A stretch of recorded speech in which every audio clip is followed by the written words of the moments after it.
Happy Sunday po sa ating lahat. Isang mapagpala at maligayang araw po ng linggo.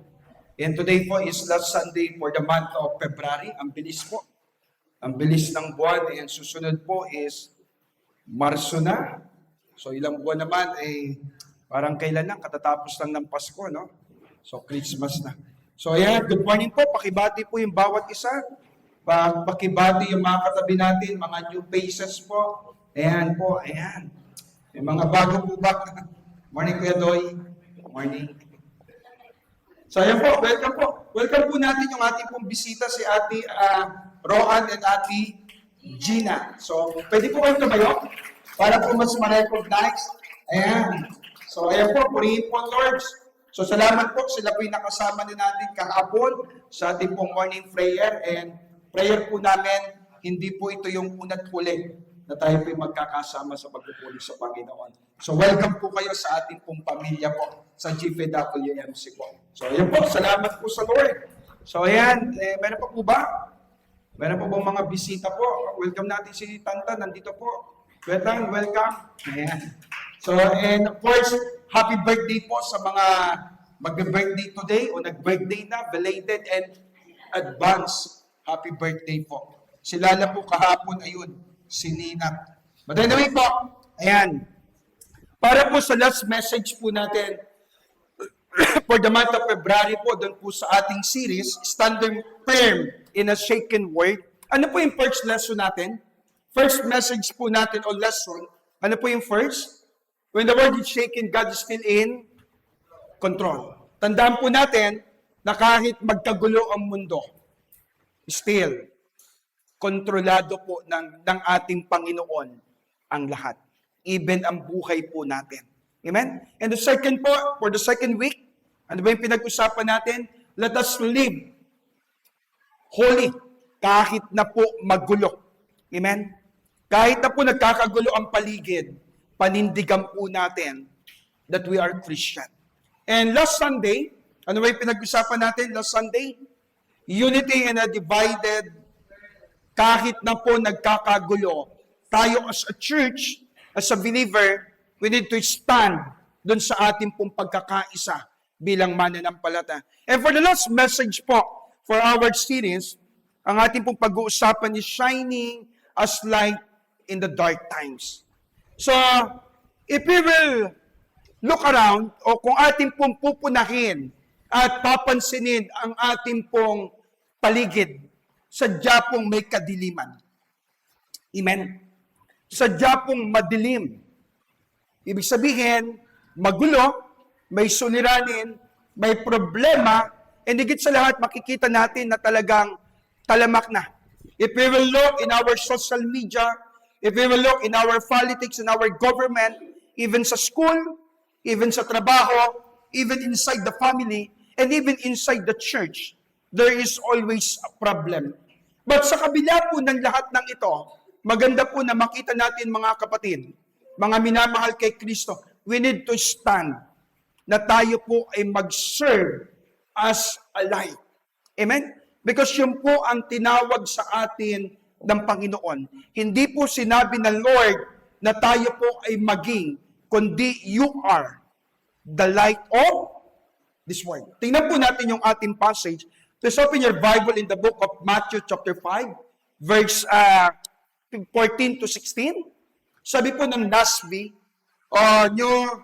ng NASB po, sabi po dito, you are the light of the world, a city set on a hill cannot be hidden.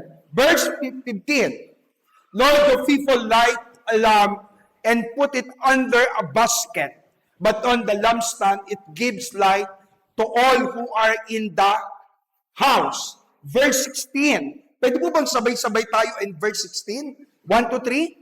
You are light, must shine before people in such a way that they might see your good works and glorify your Father who is in heaven.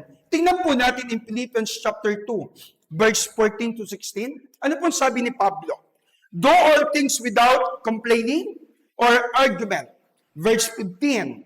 Ano po sabi? Verse 15. So that you will approve your son to be blameless, an innocent child of God above reproach in the midst of crooked and perverse generation, among whom you appear as light in the word. Sabi po ng 16, muli sabay-sabay tayo, 16, holding firmly the word of life, so that on the day of Christ I can take pride, because I did not run in vain, nor labor in vain. Purihin po ang salita ng Panginoon. Mga minamahal, darkness is not the problem. The absence of light is. God did not call the church to curse the darkness, but to shine in it. So magandang makita natin, mga minamahal, bakit? Marami po ang nagsasabi na ngayon, grabe na talaga ang mundo. Madami nagsasabi, kakaiba na ang kalagayan ng ating mundo. Palala na ng palala, kasamaan dito, kasamaan diyon, kasamaan doon. Sabi ng iba, wala ng pag-asa ang henerasyong ito. Pero tandaan po natin, hindi kailanman natatalo ng dilim ang liwanag. Amen? Tandaan po natin, please, take note of this. Hindi kailanman natatalo ng dilim ang liwanag. Ang dilim ay wala talagang kapangyarihan. Ito ay kawalan lamang ng liwanag. Kaya ang tanong ay hindi bakit madilim ang mundo. Ang tanong, nasaan ang liwanag? Hindi po ang tanong ay bakit madilim ang mundo? Ang tamang tanong, nasaan po ang liwanag? Unang bagay na magandang makita po natin, first, please take note of this. Tingnan po natin yung ating passage. Una pong bagay, our identity. Ang sabi po dyan, we are the light. Sabi po na Matthew chapter 5 verse 14, you are the light of. So tayo po ay liwanag. Hindi po sinabi ni Jesus, you should be.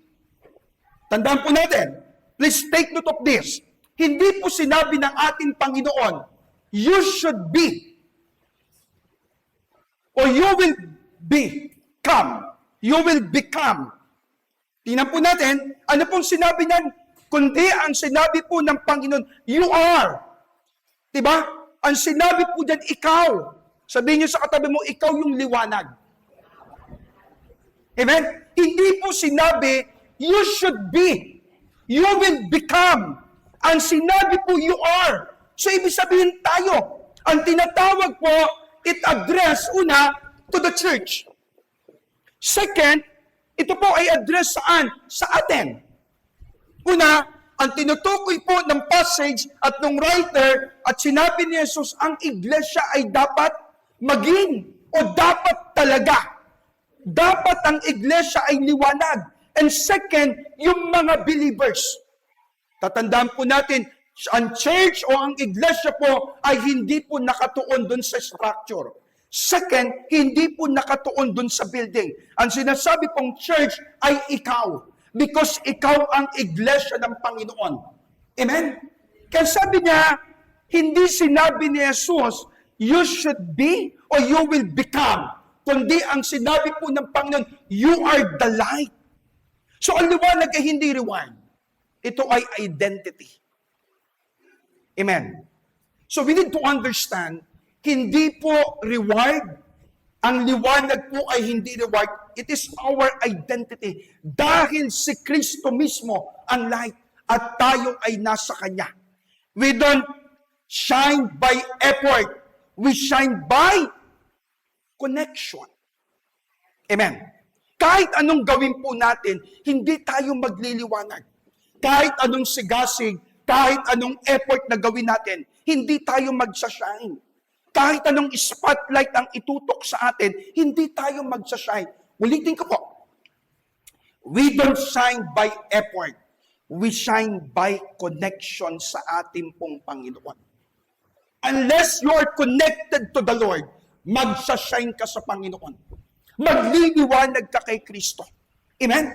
Kahit anong gawin po natin. Kasi kung wala po tayong connection sa Lord, useless po ang lahat ng ating effort. Kaya tayo pagod. Kaya tayo stress because wala tayong connection sa Lord. Nakukuha po natin. Because sabi ni Jesus, come to me. All you are. Ano po sabi ng Lord? Come to me, all you are. Lahat ng napapagal na bibigatan. Ano po sabi ni Jesus? And I will give you rest. Ibig sabihin, kung tayo po ay may connection, pwede tayong lumapit kay Lord. Kaya, we don't shine by effort. We shine by our connection. Hindi mo kailangan ng spotlight. Ang kailangan natin ay connection. Hindi natin kailangan ng big stage o ng big platform para tayo ay mag-shine. Ang kailangan po natin, tamang connection sa Panginoon. Nakukuha po natin, tandaan niyo po ito. Let's take note of this. Pag mali po yung ating foundation ng ating pananampalataya, magiging mali din po ang resulta ng ating practices ng paglilingkod sa Panginoon. Tandaan niyo po yan. Kaya first, we need to understand na itama natin yung ating pundasyon. Sa pag-aaral, ganun din. In the beginning po, pag ang bata ay hindi naturo ang magbasa at sumulat, anong mangyayari? Imagine grade 5. Grade 6, hindi marunong magbasa. Hindi marunong magsulat. Hindi natin kailangan isisi sa mga guro. Hindi dahil guro ang asawa ko. At madami tayong mga teacher. Kasalanan niya ng kapitbahay. Kasalanan ng tahanan, ng pamilya. Kaya sa pamilya nagsisimula ang mabuting asal, mabuting pag-uugali, mabuting pagkatao. Tama? Kaya paglabas niyan sa bahay, pag hindi natin na itama, kaya po sinasabi ko, yung mga anak namin 3, huwag niyo po silang i-treat. Ang treatment nyo sa kanila, hindi sila anak ng pastor. Hindi sila special pagdating sa church. Dahil anak ng pastor, huwag natin pagalitan, magagalit si pastor, but no. Sabi ko, anak, hindi ko kayo ipapatreat na kayo ay special sa church. Pag na-late, pagalitan nyo, sampigahin nyo, paluin nyo. Okay lang po yan. Bakit? Ito ba, iba na to eh. Paalala po, I've seen a lot. I witnessed a lot. Ang dami pong anak ng pastor. Sorry po ha, kailangan natin silang ipanalangin. May problema, may challenges. Kaya ako sinasabi ko kay Ila, pag pinagalitan kayo ng ate at kuya, ng mga nanay at tatay, hindi ko kayo ipagtatanggol. Itutulak ko pa kayo, sipain nyo, paggalitan nyo. Oo, totoo yan. Totoo pa yan. Please. Nakikiusap po. Yeah, I appeal. Totoo po yan. Yes, I appeal. I-treat nyo sila as normal people. Kahit ako, pag nagkamali ako, please correct me. Yes. Pastor, mali nang tinuturo mo. Yes. Please correct me. If I'm doing wrong, I'm doing the things na hindi na po approved sa Panginoon at medyo nalilis, please approach me. Yeah. Kasi, sino po magtutulungan kung hindi po tayo-tayo? Tama? Totoo po yan. You have a responsibility sa church and you have also responsibility to me. And I'm also responsible sa Panginoon. Pero, may responsibilidad akong malaki sa inyo. Bakit? Pananagutan ko po kayong lahat. Amen? Balikan natin. Ano pong sabi? Balikan ko lang po. Yung liwanag po ay hindi reward. That is your identity. Dahil si Kristo po ay liwanag. So tayo po ay nasa Kanya. We don't shine by our effort alone. We shine by our connection sa Panginoon. Amen? If we're connected sa Lord, magsashine ka. Magbo-bloom ka. Diba? Tama. Tama po si Ate Cha. Diba blooming? Diba? Kaya si Kuya Joshua talagang pag nakikita si Ate Cha, Pastor, siya na talaga. Wala nang iba. Sabi ko, siguraduhin mo lang, hahabulin kita. Alam ko bahay mo. Sabi naman ni Joshua, Pastor, sasabihan kita, may plano tayo. So, kami lang yun, ha? Kami lang nakakaalam nun. So anyway po, balik tayo. Para pong buwan walang sariling ilaw ang buwan, pero Kapag naharap po sa araw, ano pong nangyayari? Nagliliwanag. Kapag nakatalikod, ano pong nangyayari? Nagdidilim. And the same thing sa atin. Pag tayo po ay na kay Kristo, magliliwanag ka. Pag nakatalikod ka kay Kristo, kapahamakan ang mangyayari sa inyo. Amen? Kapag tayo po ay nakaharap kay Kristo, tayo po ay nagliliyagyap, nag-aapoy, nag-iinit. Pero pag tayo po'y wala, tayo po'y nagkakasala. Ano po yung relevance sa atin today? Hindi lang tayo church-goer. Hindi tayo believers. Hindi lamang po tayo mananampalataya. Ang sabi po dyan, we carried, dinadala po natin. Bit-bit natin, dala-dala po natin yung liwanag. Number 1, dapat mag-shine tayo sa pamilya.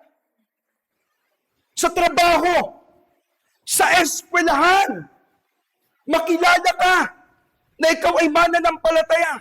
I remember si Ada, nagtatanong siya sa akin, Daddy, hindi ako nagpalagay ng cross. And alam ni teacher at sinabi ko, Kristiyano ako. Kristiyano po kami at tatay ko ay pastor.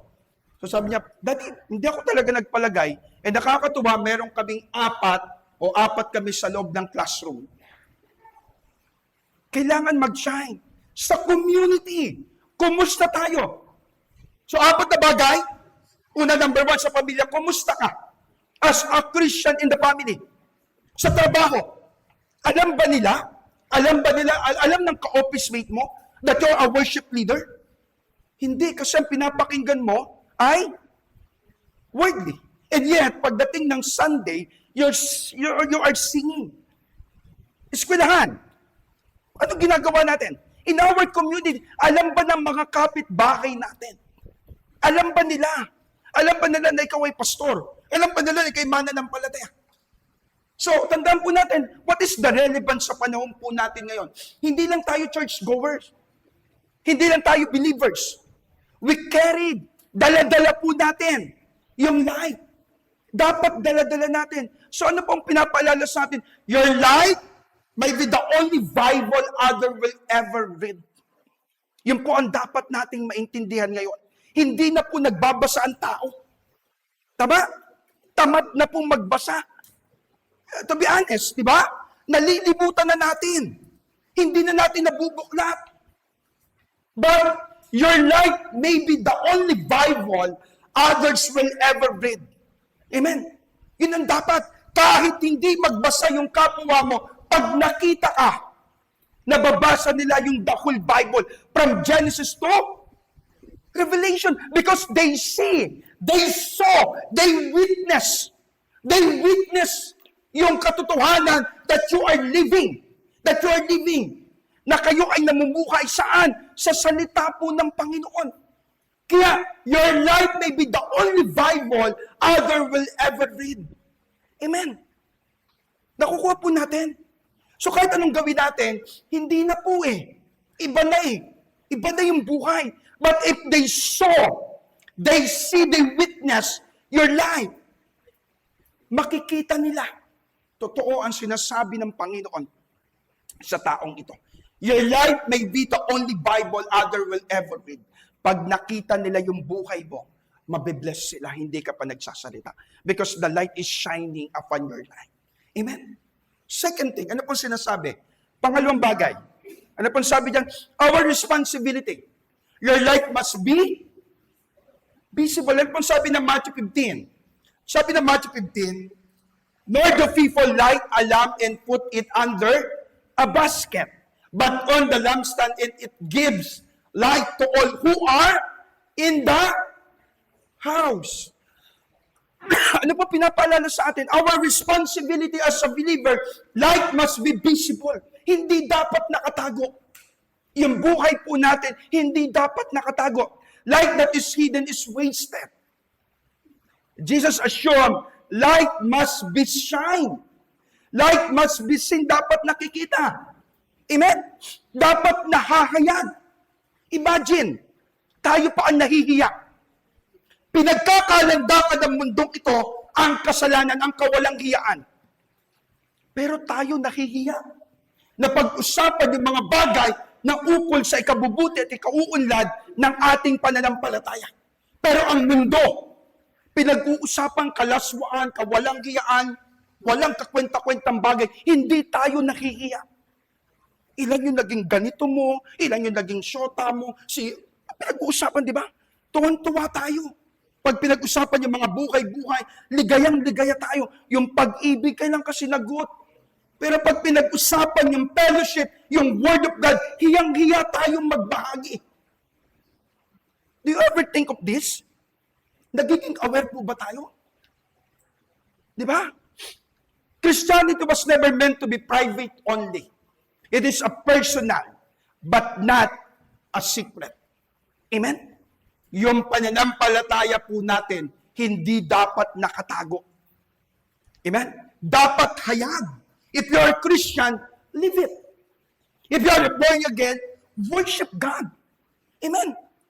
Tandaan po natin, lagi ko pong sinasabi, our Christian life is not only for Sunday. Believers, brothers and sisters in the Lord, your Christian life is not only for Sunday event. You're not only for Sunday. Amen? Hello? Every day must be a worship. Every day must be a Christian living. Hindi lang po every Sunday. Amen? So ano pong pinapaalala po sa atin? Christianity was never meant to be a private only. It is a personal, yes, but not secret. Hindi dapat nakatago ang buhay mo kay Kristo. Kahit naman po anong gawin natin pagtago, kahit anong gawin natin pagtakas, anong gawin natin pag-iwas, pag tayo po ay kinol ng Lord, tandaan po natin, no one can escape to the plan of God. Kahit anong gawin natin, kahit umayaw ka ngayon, huwag mo nang hintayin na magdusa ka pa bago ka lumapit kay Kristo. What happened to Jonah? He escaped. Di ba? Anong ginawa ni Jonah? Ayaw ko eh. Sabi ni Jonah, no Lord, I'm not eloquent, I'm not able, I'm not worthy. Hindi ako marunong, hindi ako mahusay. Hindi ako karapat-dapat. Anong ginawa ni Jonah? Tumakbo siya, tumakas siya, and napakabuti pa rin ng Lord. Ang lagi ko pong tinitingnan doon, the story, kung gaano ka-faithful, kung gaano ka-bait, kung gaano ka-powerful ang Lord. Because 3 days and 3 nights, hindi pinabayaan si Jonah ng Panginoon. Amen? Nandun yung protection, nandun yung guidance, nandun yung anointing ng Lord. Hindi siya na-harm. Tayo, huwag nating hintayin na huli na ang lahat. Saka pa lang tayo magsusuko ng buhay natin sa Panginoon. Amen? Amen. Sabi po ng Ecclesiastes, huwag na nating hintayin. Huwag na nating antayin yung time. Ang dami niyang sinabi in chapter 3. Ang dami niya pong paalala. Huwag mo nang asahan pa na dumating ang panahon, malabo na, mahina na, wala ka ng paningin, saka ka palang maglilingkod. Di ba? There's a time for everything. And now is the time to surrender your life to Jesus. Because Christianity was never meant to be a private only. Yes, it is personal. But tandaan po natin, there is no secret dapat sa Panginoon. Amen? Para pong flashlight. Lahat naman tayo nakakita ng flashlight. Di ba? Lalo na yung sinauna. Yung nilalagyan ng battery. Ngayon kasi hindi na uso ang di-battery. Lahat po ay saksak, di-charge, and meron pa di-Bluetooth. Hindi na di-Bluetooth, nagbago na, naka-solar na. Matandaan niyo po. Flashlight po na walang baterya. Maganda ang itsura, yes, pero walang silbi sa dilim. Many Christians, tandaan niyo po ito, many Christians look saved, but they don't shine. Sabi mo sa katabi mo, hindi ikaw yon. Yung taga-kabila yon. Tama? Kapatid, hindi ikaw yon, sa taga-kabila yon. But remember this, many Christians today look saved, but they don't shine. Tama? Tama? Bato-bato sa langit, tamaan ay magalit. Aray ko. Ano po yung relevance sa panahon po natin ngayon? What is the relevance today in our Christian faith? Takot tayong magsalita ng faith? Nahihiya tayong manindigan sa ating posisyon? Ayaw nating ma-offend yung iba? Pero kapag tinago natin ang ilaw, sino ang nagliliwanag? Di ba? Takot tayong magsalita ng faith, pero pagka walang hiyaan, go tayo. Okay tayo, game tayo. Nahihiya tayo manindigan doon sa position mo na ikaw ay mananampalataya. So anong point? So we need to compromise for the sake of your grade, for the sake of your job, for the sake of your ministry, for the sake of your family? No. We need to stand on the truth. I am a believer, I am a born again. Hindi ako sasali. Because you're a Christian. It's about our life and death, yes. But kung titignan po natin, all the apostle, grabe, maliban kay Judas, matindi ang kanilang pinagdaanan because of their faith. What happened to John the Baptist? Paano po siya pinatay? Pinugutan na? Grabe. Sino po yung nakapako sa krus pero nakabaliktad? Grabe. So yun. Natatakot tayong magsalita about our Christian faith. Nahihiya tayong manindigan about yun sa ating position. Ayaw nating ma-offend ng iba because tayo po ay Christian. Pero, kapag tinago natin ang ilaw, sino po ang magliliwanag? Sino po ang mamamayani? Sino po ang sisikat? Di ba sa pasikatin natin ay si Kristo? Amen? Pangatlong bagay, kung kanina po, our responsibility, next, our purpose. Ano pong sabi dyan? Our purpose is to glorify God, not ourselves. Verse 16, that they might see your good works and glorify your Father in heaven. Ang golden liwanag ay hindi papurihan o papuri sa atin, kundi papuri sa Diyos. The goal is to glorify God. Good works are not for salvation, but they are the evidence of salvation.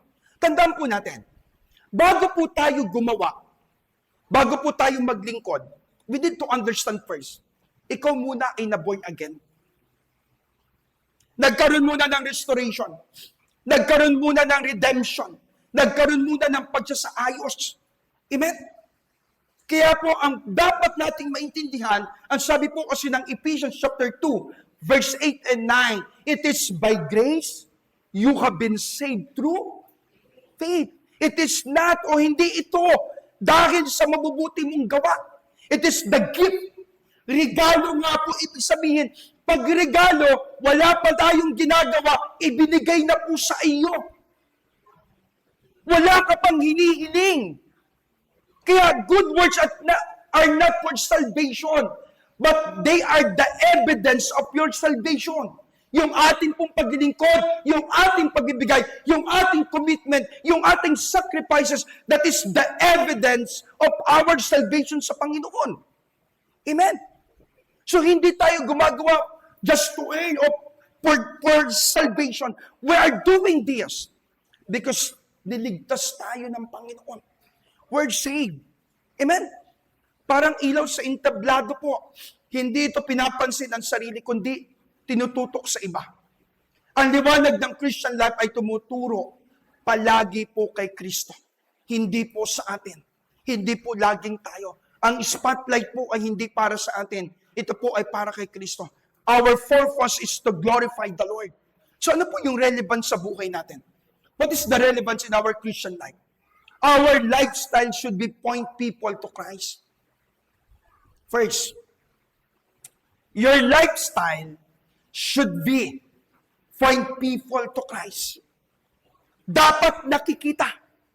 The way you talk, the way you walk, the way you dress, the way you eat, yes.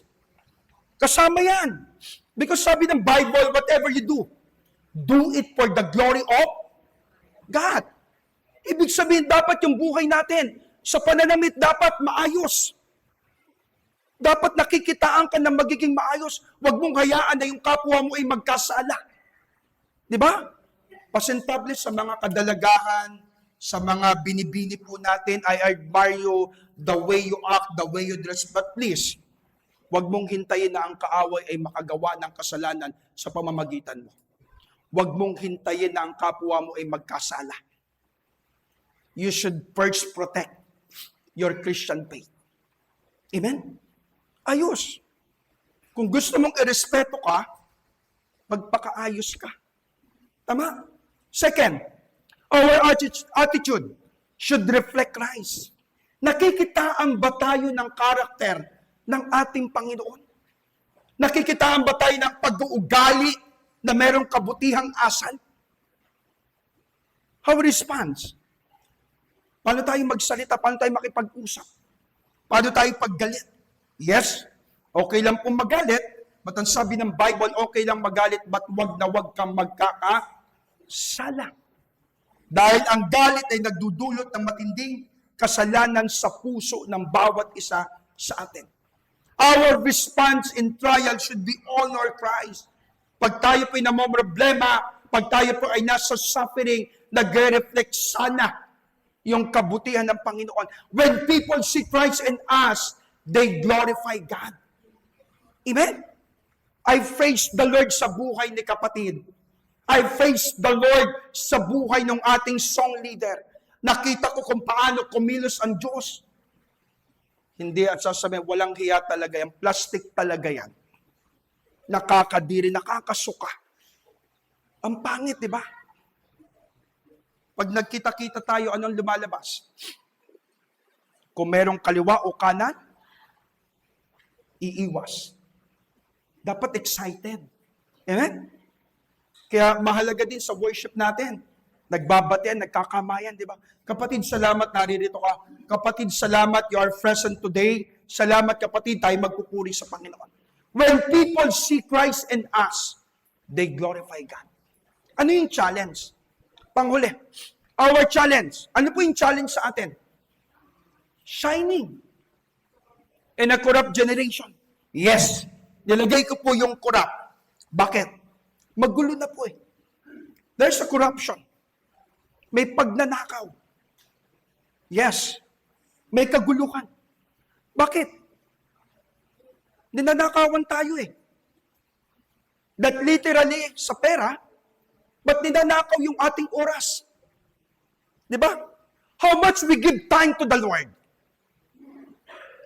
How much time we invest sa Lord? Tayo mismo kurap eh. Di ba? Aminin. Di ba? Minsan kurap din naman tayo eh. Bakit? Sige nga.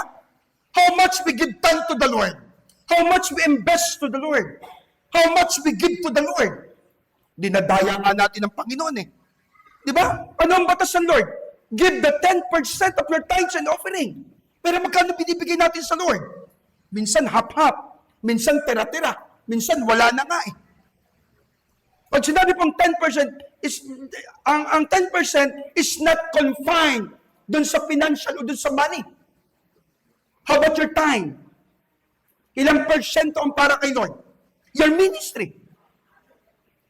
Your time sa paglilingkod sa Panginoon. Your commitment. Your devotion. Your reading. So, ang sabi dyan, our challenge is shining in a corrupt generation. But first, we need to understand na tayo mismo. Tingnan niyo po. Ano po sabi ng Bible? Verse 14 to 15. Do all things without complaining and Lord, may date kami. Lord, may commitment kami. Tandaan niyo po. Lagi kong sinasabi at pinag-uusapan namin ni Sister Mira, Sunday is not a negotiable day.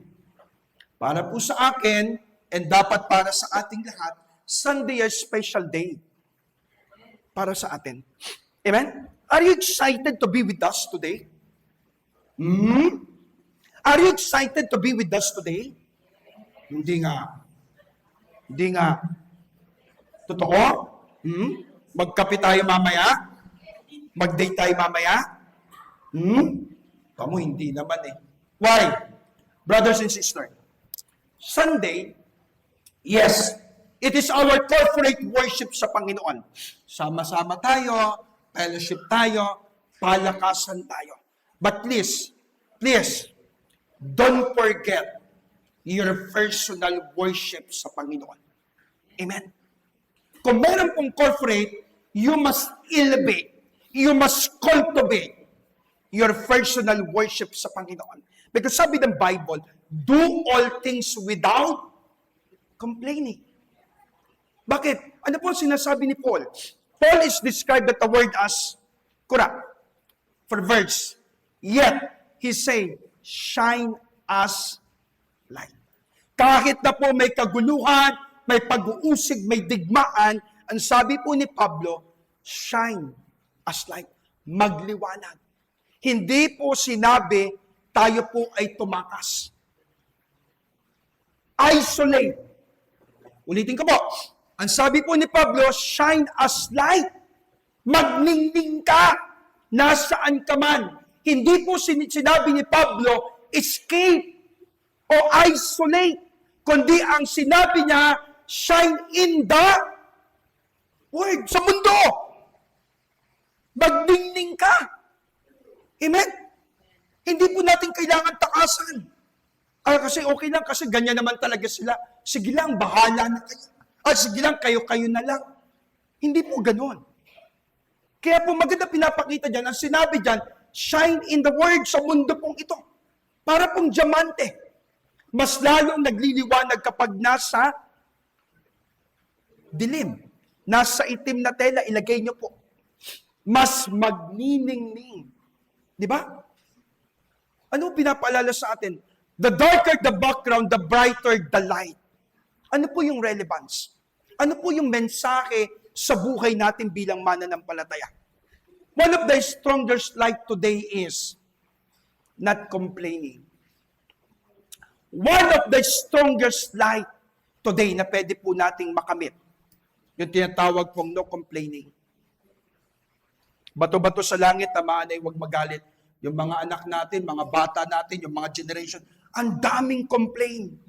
Di ba? Hindi na uubusan.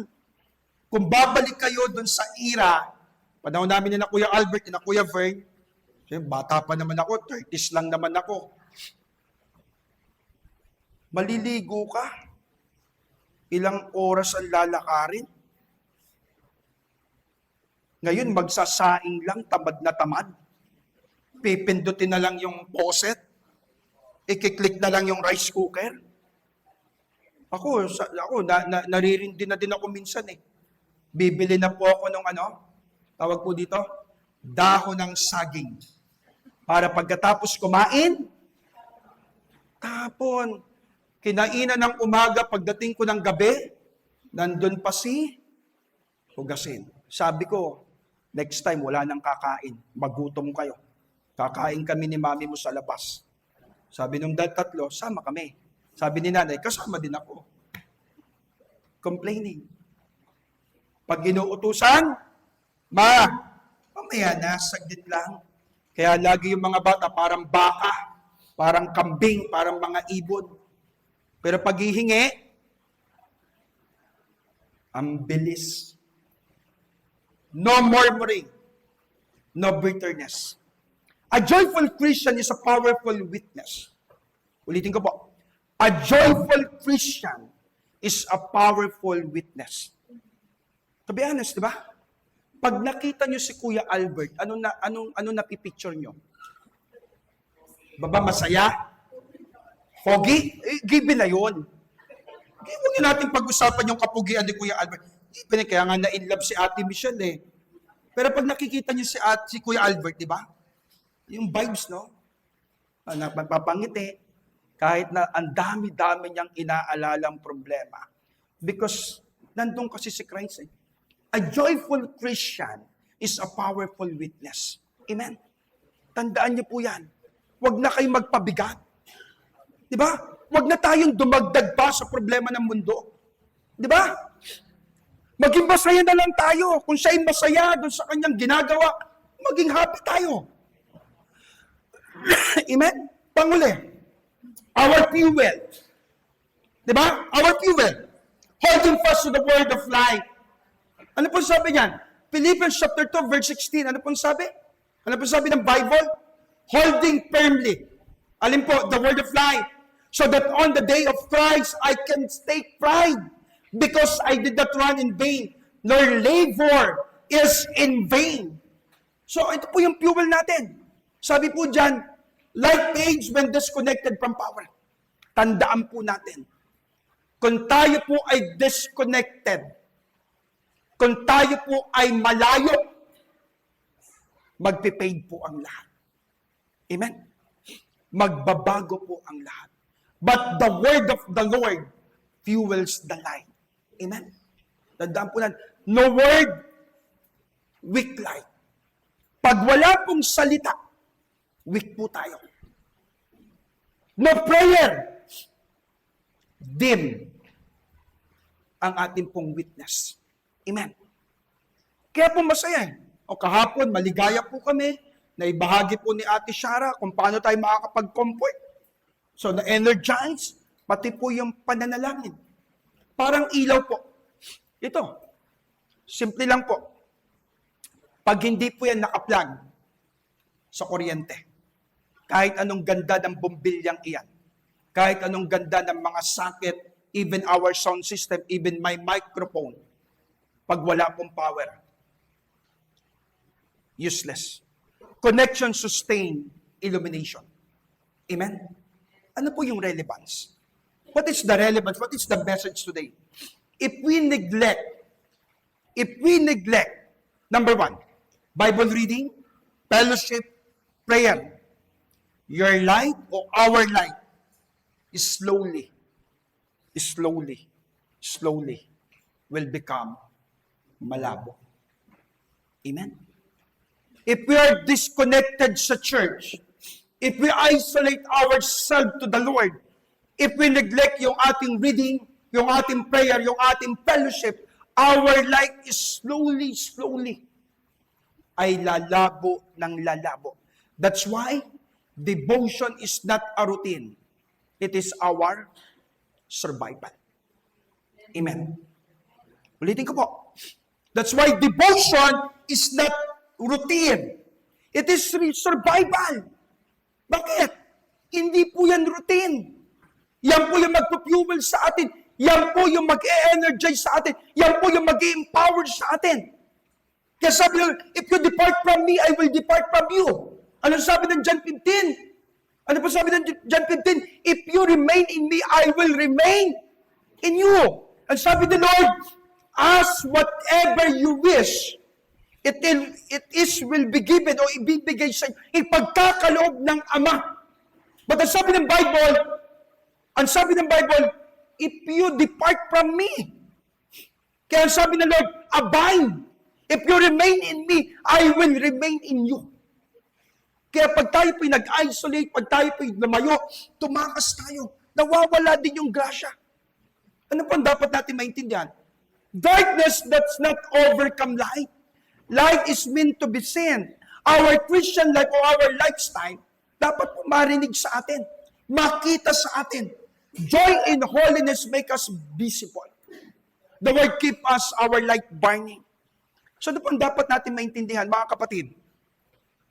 4 na bagay. Mga minamahal, mga kapatid kay Kristo, shine through integrity. Magliwanag tayo. Second, shine through kindness. Shine through forgiveness. And shine through hope. You may be the only light in someone's dark season. Amen? Hindi natin alam yung katabi nyo ngayon, today, may pinagdadaanan. Hindi natin alam yan. Who knows? Hindi naman natin nakakausap regularly. But mga kapatid, this is the message. Shine through integrity. Shine through kindness. Shine through forgiveness. Shine through hope. You may be the only light in someone's dark season. Kumustahin mo yung katabi mo. Baka may pinagdadaanan. Tama? Maging liwanag tayo. Kaya nga ang sabi ng Lord, you are the light. Hindi sinabi ng magikan liwanag, ikaw na mismo. Ikaw na yun. So the world may be dark, but God never panic because He already placed the light in you. Tandaan po natin, inilagay na po sa puso natin, sa buhay natin, yung liwanag. Anong dapat natin gawin? Gamitin natin. Ipangalandakan po natin yung liwanag na binigay po ng ating Panginoong Jesucristo. If your light grow dim, if discouragement has covered your flame, if compromise has weakened your witness, let us come back to the source of light.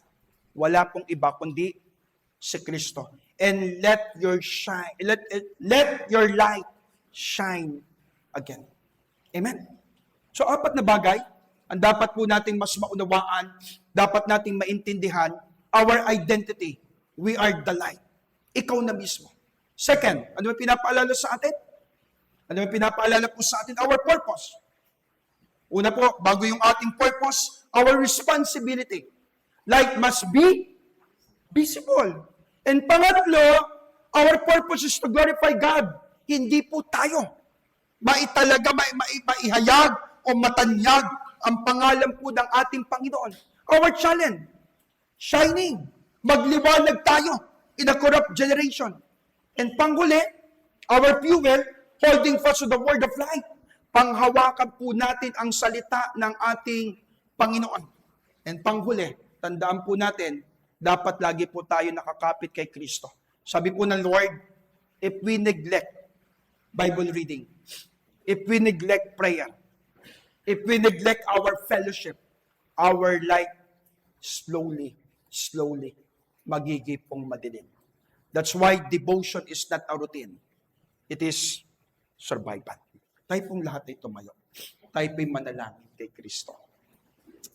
Mga minamahal na kapatid sa Panginoon, tandaan po natin, hindi po tayo tinawag para maging, kundi ang sinabi po ng Panginoon, you are the light. Ang prayer po natin, gamitin ka ng Diyos. Gamitin tayo ng Diyos. Gamitin ng Diyos ang iglesia to serve as a light. Amen. Madami pong nadidiliman. Madami pa rin ang nasa kadiliman. Hindi natin alam, maybe someone sa ating church dumadanas ng kadiliman sa buhay. Let's serve. Mag-serve tayo as a light. Let us serve as a light. Mag-comfort ka, mag-witness ka, mag-pray ka, ipag-pray mo. Kaya if we are disconnected sa Panginoon, magiging mas madilim. Please, don't isolate, don't escape. Huwag na po tayong tumakas, huwag na tayong tumalikod. Let us go back sa Panginoon. Nang sa ganun muli ay maglingning, magliwanag ang kaningningan ng Panginoon sa buhay ng bawat isa sa atin. Brothers and sisters, kung meron ka pong panalangin, today, at kung ikaw ay nasa kadiliman, please, come back to the Lord. Surrender your life to Jesus. Pwedeng ayusin at kayang-kayang ayusin ng Panginoon. Ano man yung struggle mo. If you're struggling in your decision, if you're struggling in your relationship, if you're struggling in your faith, if you're struggling in your work, let's go back to the Lord. Let's come back. Surrender your life to Jesus. Kaya pong ayusin ng Panginoon yung buhay po natin. Amen? Tayo po lahat ay yumuko, tayo po yung manalangin. Oh, gracious and loving Father, the faithful one, thank you so much for the gift of life, for the privilege of worship. Salamat, Ama. Napakabuti mo. Ikaw ang tunay na liwanag. Sa aming kadinimang tinataha, sa mga panahon na madilim ang aming paligid, sa mga panahong hindi ayos at hindi tama ang aming pong mga buhay. Salamat, Ama. sa pamamagitan ng inyong pong salita, sa pamamagitan din ng iglesyang ito, and sa pamamagitan din ng buhay ng bawat isa sa amin, nagkakaroon ng tunay na liwanag sa amin pong mga buhay. And thank you, Lord, dahil napakabuti mo. Lord, I pray sa mga kapatid na naririto today. Lord, alam mo po yung kanilang buhay. Alam mo po yung kanilang struggle. Even yung personal na mga buhay ng bawat isa. Lord, I pray kung sino man po yung dumadanas ng kadiliman sa mga oras na to. Lord, patuloy po na ang dalangin ko, magliwanag ang inyong salita sa buhay po ng bawat isa. And I pray your blessing. I pray your anointing, your double portion of your anointing sa buhay po ng bawat isa. Lord, lukuban mo sila na iyong mapagpalang kamay at sa tulong at gabay ng iyong banal na spirito, maghahari ang liwanag sa buhay ng bawat isa sa amin. Kaya Ma, salamat sa inyo pong paalaala. Salamat o Diyos sa inyo pong mga salita. Nawa ang inyo pong salita ay hindi lamang po napakinggan, kundi ito po ay manatili sa amin pong mga puso at magamit namin sa paglilingkod po namin sa iyo. Muli o Diyos, pagpalain po ang bawat isa.